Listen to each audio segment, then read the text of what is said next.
Cherry-Tigo crossovers and Farm Fresh Foxes magbabanggaan na sa PVL 2nd All-Filipino Conference 2023. But before that, please consider subscribing to my channel and hit the notification bell to be notified whenever I post a new video. For our first game on a Tuesday triple header, in preliminary round, veteran team Cherry-Tigo crossovers will face the young Farm Fresh Foxes ngayong araw na ito mismo, October 17, 2023, Tuesday. Kagaya ng ibang teams, nagkaroon din ng mga pagbabago sa rosters ng Cherry-Tigo and Farm Fresh.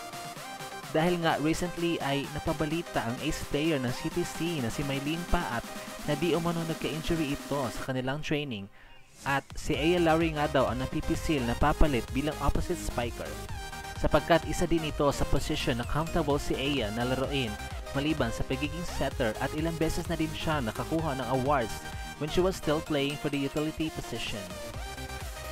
On the other hand, itong youngsters naman natin na Farm Fresh Foxes nakakabuo lang last conference, hindi din magpapakabog dahil mas lalo pa silang nagpalakas ng kanilang lineup sa pamamagitan ng pagkuha sa former Adamson Lady Falcons na sina Riza Cruz and Louie Romero na talaga namang sariwang-sariwa pa at may solid connection na buhat nga ng teammates na sila ever since their college days.